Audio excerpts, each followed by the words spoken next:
शब्द प्रमाण बड़ा इम्पोर्टेंट है। अर्थात आज ये जो प्रश्न किया तो हमने सोचा किसी एक को बताने की बजाय सामूहिक रूप से सबको बता देंगे। तो बताने को तो जिसका प्रश्न है उसको बता के भी छोड़ सकते हैं, लेकिन सामूहिक रूप से बताने से ये होगा कि सब लोगों को कुछ ना कुछ हाथ आ जाएगा। ये जो शब्द होता है, सामान्य रूप से इस बात को समझो, ये जो शब्द प्रमाण है ये बड़ा महत्वपूर्ण है। और ये जो शब्द होता है, ये शब्द किस तरह से काम करता है, हमारे व्याकरण जगत में कैसे काम करता है, क्योंकि व्यवस्था व्याकरण ही देता है और वेदांत में हम इसका कैसे लाभ उठा सकते हैं ये जानना बहुत जरूरी है। तो शब्द की शक्ति होती है। एक तो शब्द जो होता है वो हमेशा ही शब्द के अर्थ के साथ नित्य संबंध होता है। ये महाभाष्य में बहुत अच्छे से निर्णय हो चुका है। उसमें स्पष्ट ही है कि शब्दार्थ जो है शब्द का अर्थ के साथ जो है सिद्ध संबंध है, अर्थात नित्य संबंध है। तो शब्द, इसका मतलब ये हुआ कि शब्द के अर्थ का और शब्द का बड़ा महत्वपूर्ण रोल है हमारे जीवन में। ये बात सब जानते भी हैं, इसीलिए शब्द की शक्ति को समझना बहुत जरूरी है। शब्द की शक्ति उसके अर्थ से ही नीत होती है।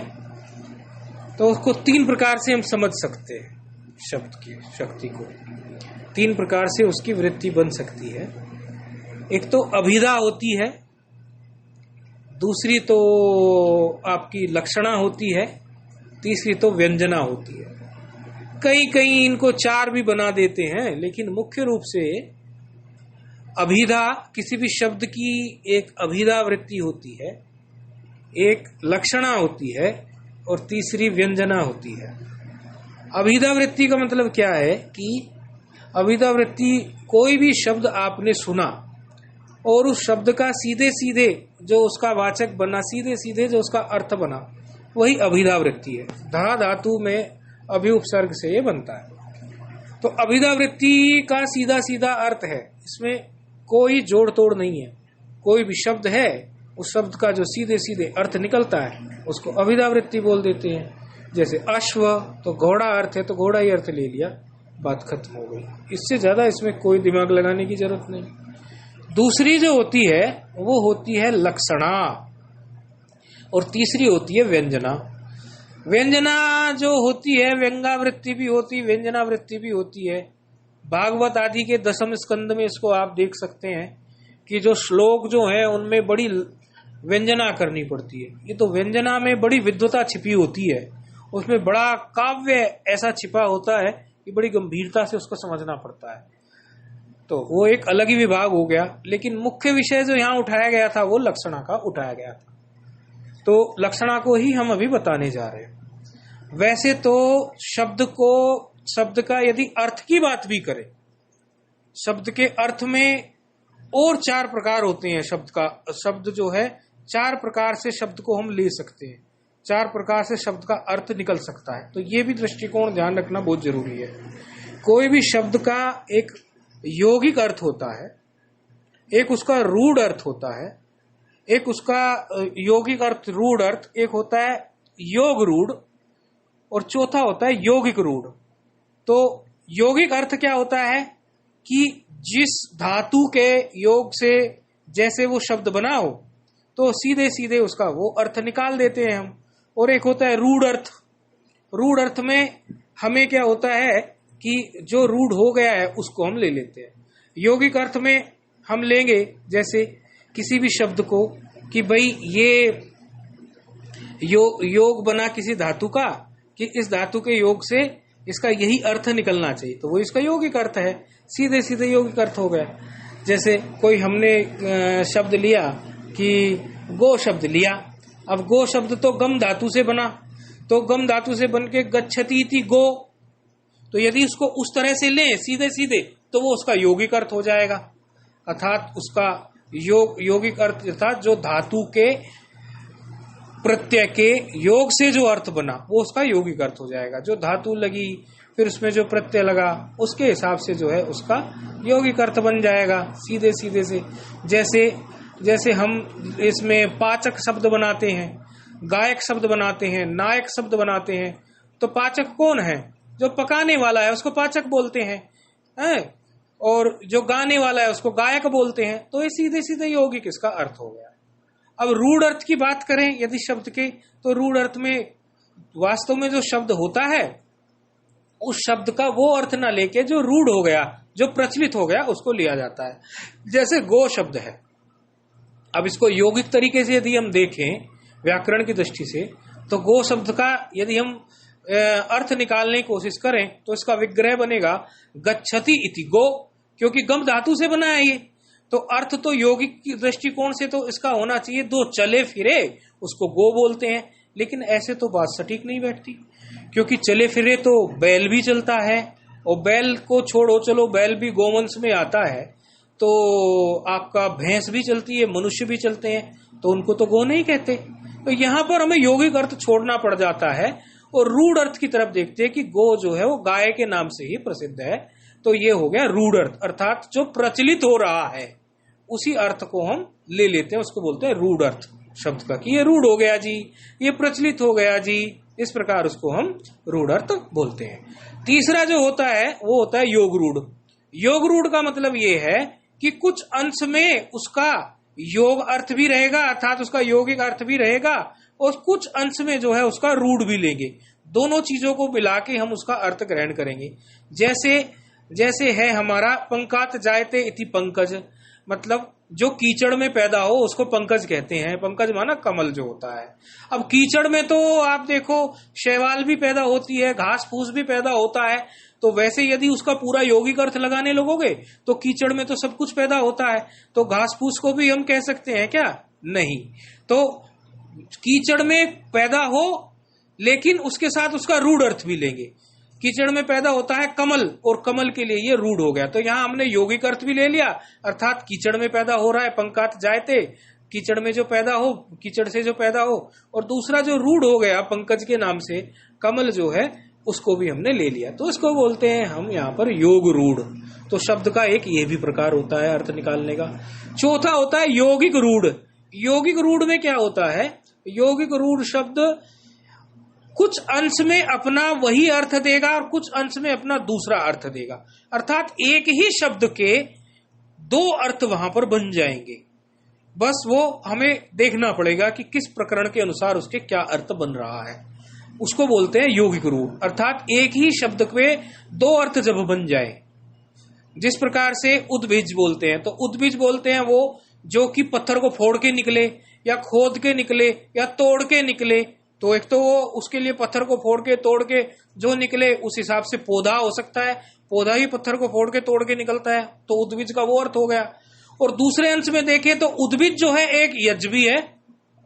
उद्भिज स्वर्ग काम हो यजेत, उद्भिज जो है एक यज्ञ भी है। तो वो एक यज्ञ के लिए भी उद्भिज, यज्ञ में भी यज्ञ और प्राज इत्यादि में भी उपयोग एक शब्द प्रयोग होता है। तो वहां पर एक ही शब्द के जब दो अर्थ में प्रकरणानुसार लेने पड़े तो उसको बोलते हैं यौगिक रूढ़। तो चार प्रकार से शब्दों के अर्थ बताए। एक बताया यौगिक, जिसमें सीधे सीधे जो है हमें व्याकरण के अनुसार अर्थ कर लेना है कि भाई पकाने वाले को पाचक बोलते हैं, गाने वाले को गायक बोलते हैं। सीधे पाचकः, गायकः, अध्यापकः, ये सीधे सीधे व्याकरण की दृष्टि से यौगिक अर्थ हो गया। दूसरा होता है रूढ़ अर्थ, कि उसका अर्थ तो कुछ और निकल रहा है लेकिन जग में जो प्रचलित हो गया है उसके हिसाब से हम उसका अर्थ ले लेते हैं। जैसे गच्छति थी गो, गो का अर्थ निकलता है विग्रह करके व्याकरण दृष्टि से, लेकिन प्रचलित गो का अर्थ गाय है तो हमने गाय ले लिया। तीसरा हमने बताया योगरूढ़। योगरूढ़ में हमने बताया कि कुछ अंश में हम उसका यौगिक अर्थ लेंगे, अर्थात व्याकरण के अनुसार। जैसे पंकात जायते, अर्थात जो है कीचड़ से जो पैदा हो, तो ये व्याकरणानुसार ले लिया। और कुछ अंश में हम उसका रूढ़ अर्थ भी लेके तब उसका अर्थ घटाएंगे।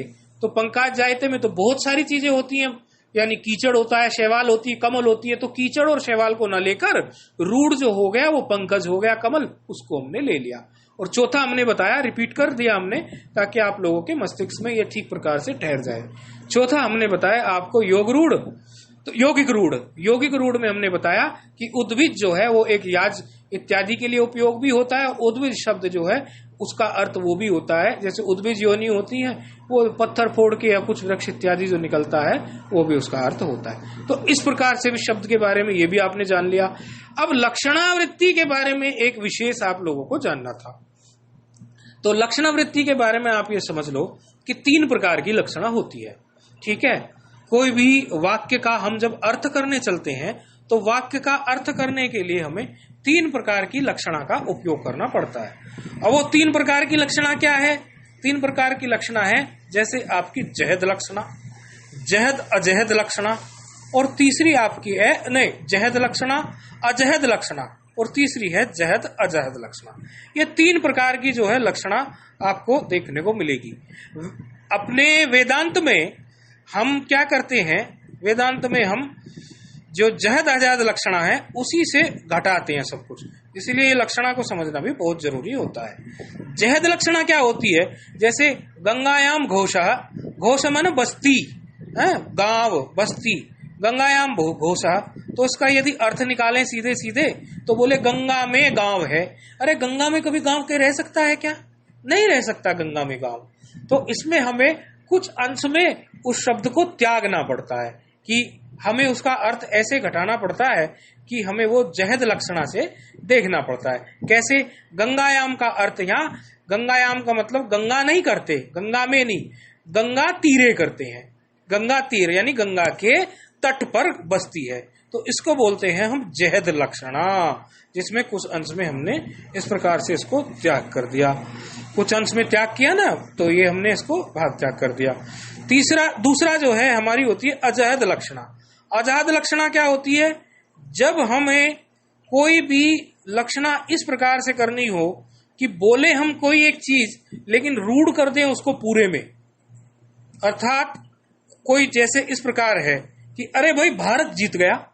बड़े सरल तरीके से बताने की कोशिश कर रहे हैं आप लोगों को, क्योंकि आप ये जहद अजहद इन शब्दों में उलझ जाते हैं ना, तो फिर बार बार आपको ये प्रश्न खड़ा होता है। तो आज हमने सोचा कि आप लोगों को थोड़ी जो समझो शैली जो है वो सरल करके बता दी जाए। जैसे आप लोग कहोगे जी भारत जीत गया, तो भारत थोड़ी ना जीतता है, भारत की टीम जीत गई है ना। वो 11 खिलाड़ी जो हैं क्रिकेट के वो जीते हैं, कैप्टन जीता है, लेकिन कहते हैं भारत पाकिस्तान से मैच में जीत गया। तो इसको क्या बोलेंगे? अजहद लक्षणा। या हम बोलेंगे ये छाते वाले जा रहे हैं, छाते वाले, अब उसमें 10 छाते वाले जा रहे हैं और 2 बिना छाते वाले जा रहे हैं, तो फिर क्या बोलेंगे? उसको सभी को छाते वाले बोल देंगे हम। ऐसा बोला, क्या कह रहे हैं? नीले घोड़े दौड़ रहे हैं। अरे नीले घोड़े दौड़ रहे हैं भाई, हो सकता है उसमें 2 पीले घोड़े भी हों, लेकिन अधिक जो है नीले घोड़े दौड़ रहे हैं, तो ये हो जाती है अजहद लक्षणा। अब तीसरी जो है बड़ी इंपॉर्टेंट है, वो जहद अजहद लक्षणा। जहद अजहद लक्षणा का मतलब ये है कि आपको जितने अंश में त्याग करना है, यही भाग त्याग लक्षणा, आपको जितने अंश में त्याग करना है उतने अंश में आप त्याग कर देंगे, और जितने अंश में आपको ग्रहण करना है उतने अंश में आप ग्रहण कर लेंगे। जैसे स्वयं देवदत्त, स्वयं देवदत्ता में हम कहते हैं ये वही देवदत्त है जी। कौन सा देवदत्त? अरे ये वही देवदत्त जो हमने वृंदावन में देखा था, आज यही देवदत्त जो है हम अयोध्या में और काशी में देख रहे हैं। तो अब वही देवदत्त को हम कैसे पकड़ते हैं? तो जिस देश में हमने देवदत्त को देखा था, पहले तो वृंदावन में देखा था, आज हम उसको काशी में देख रहे हैं, तो दोनों देश अलग हैं और दोनों काल भी अलग हैं। हमने देखा था कभी वर्षों पहले, आज देख रहे हैं, तो देश को भी त्याग दिया, काल को भी त्याग दिया, तो पहचान हो गई कि ये वही देवदत्त है। इसको जहद अजहद लक्षणा बोलते हैं। यही लक्षणा हमारे वेदांत में बहुत जरूरी है समझनी।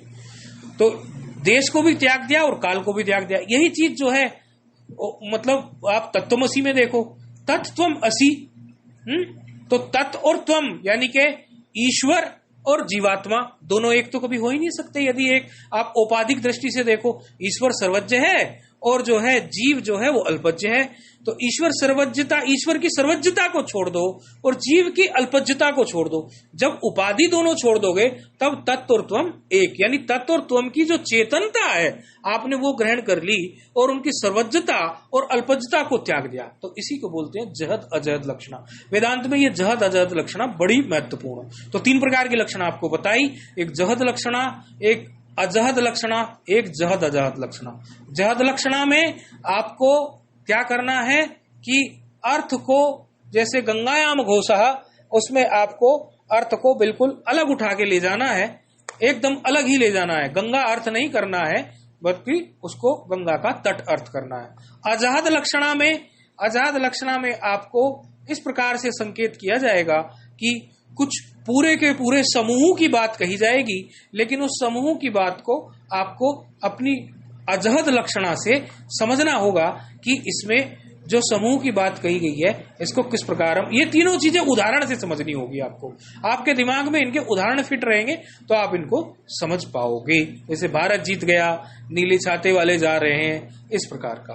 और तीसरी लक्षणा जो हमने बताई आपको, ज्यादा जो स्वयं देवदत्तः में भी चलती है, और तत्त्वमसी जो आप महावाक्य का बोध के लिए जब गुरु शिष्य को उपदेश करते हैं तत्त्वमसी, तो अब उस प्रकार जो है उस तत्त्वमसी में शिष्य के अंदर जो है वो अहम ब्रह्मास्मि की जो अखंड ब्रह्माकार वृत्ति का उदय होता है, वो तब होता है जब शिष्य ये विचार करता है कि तू वही है भाई। कैसे वही है कि हाँ, जीव की अल्पज्यता, अर्थात मैं अपनी अल्पज्यता को त्याग रहा हूं और ईश्वर की सर्वज्ञता को त्याग रहा हूं, लेकिन चेतन दृष्टवा जो ईश्वर है, जो ब्रह्म है, सो मैं हूं, जो मैं हूं सो ब्रह्म है। तो चेतन दृष्टि को मैं ग्रहण करता हूं, बाकी चीजें मैं त्याग देता हूं। तो इस प्रकार से जो है ये जहद, अजहद, जहद और अजहद तीनों लक्षणा जो है इस प्रकार से ये चलती है।